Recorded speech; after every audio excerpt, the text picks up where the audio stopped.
que vale mais, a arte ou a vida? Vera Brasil, tudo bem com vocês? Espero que seja tudo muito ótimo. Hoje eu trago um debate, uma provocação, eu não trago respostas, tá? Eu também fico questionando vários pensamentos aqui sobre um acontecimento da semana passada de um grupo de ativistas chamado Just Stop Oil. Eram duas moças que estavam na Galeria Nacional de Londres e elas jogaram uma lata, de sopa de tomate num quadro do Van Gogh e os Girassóis. E elas estavam protestando contra projetos de extração de petróleo e gás. E esse é um grupo de desobediência civil que já fizeram várias outras ações em museus e tudo mais. Mas eu fico pensando simbolicamente por que acontece dentro de uma galeria de arte. E eu joguei essa questão lá no meu Instagram, Algumas pessoas discordaram de mim, falaram que com isso elas chamam mais atenção, mas eu acredito que, por exemplo, se elas fizessem isso num lugar que fosse um lugar no meio da rua, dentro de uma instituição privada, isso também teria bastante efeito de chamar atenção, de marketing. Porque ali é uma galeria pública,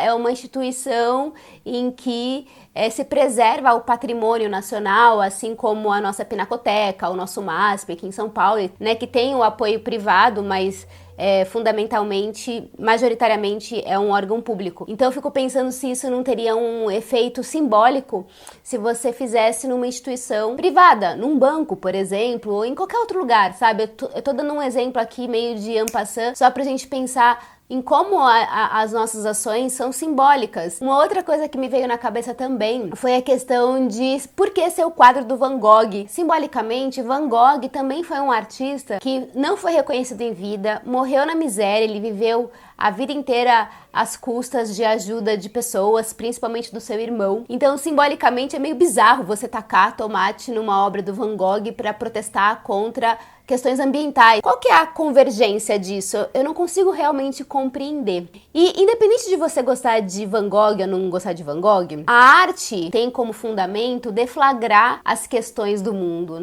Ela traz à luz várias questões que estão acontecendo no universo naquele momento em que ela foi retratada, sabe? Então ela também é um documento histórico. E fazer isso em relação a uma obra de arte eu realmente não compreendo. E como eu falei pra vocês no início, isso tá uma moda desenfreada. Eu até separei aqui algumas coisas que andaram rolando em relação a algumas obras de arte, de uma matéria que tem na Folha de São Paulo. Uma delas foi que eles cobriram um quadro chamado A Carroça de Feno. Descobriram essa obra com uma versão atualizada que mostra a visão do mesmo ângulo da pintura original, só que trocando o cenário pelo que chamam de visão apocalíptica do futuro com o campo destruído. Na Itália, integrantes do grupo de ativismo ambiental Ultima Generazione, não sei como se fala em italiano isso, ou Última Geração, colaram as próprias mãos no vidro que protege a tela A Primavera de Sandro Botticelli. Se o clima entrar em colapso, toda a civilização como a conhecemos entra em colapso. Não haverá mais turismo, nem museus, nem arte. É hora de parar com os combustíveis fósseis. Um outro caso que recentemente chegou no nosso conhecimento foi que uma das pinturas mais famosas do mundo, a Mona Lisa, também recebeu uma tortada na cara, uma torta de climão aí. Ela foi atacada por um visitante no Museu do Louvre que estava disfarçado com uma peruca e uma touca numa cadeira de rodas. Pensem na Terra, há pessoas que estão destruindo o planeta. Pensem no planeta. Todos os artistas, pensem no planeta. Por isso fiz isso, pensem no planeta. Em 1974, a Mona Lisa estava em exibição no Museu Nacional de Tóquio e uma mulher também pintou ali o vidro com um spray vermelho que também não atingiu a obra, só o vidro, mas foi um protesto.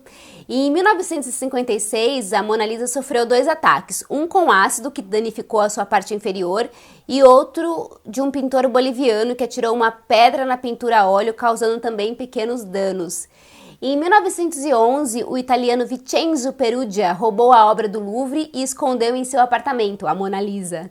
Ele foi descoberto 2 anos depois, quando tentou vender a peça para o museu na Galeria degli Uffizi, em Florença. E há ainda outros casos de famosos ataques em relação a obras de arte. Em 72, um húngaro chamado Laszlo Toth pulou o altar da Basílica de São Pedro e deu 12 golpes de martelo na escultura Pietà do Michelangelo, danificando severamente a obra. Na época, os historiadores de arte ficaram divididos em como proceder para fazer esse restauro. Alguns queriam que a obra ficasse danificada, como um sinal dos tempos violentos, violentos, e outros disseram que deveria ser restaurada, mas com marcas que delimitassem as partes avariadas como um testemunho histórico. Aí, no entanto, né, o Vaticano decidiu pelo que é conhecido como uma restauração integral, um processo que não deixa qualquer vestígio da intervenção visível a olho nu. O meu ponto é pensar que a arte, como eu disse lá no início, deflagra os nossos tempos, né? Tanto é que eles queriam deixar aqui na Pietà marcas, né, para mostrar o tempo de violência, como que a obra vai dialogando com o seu tempo.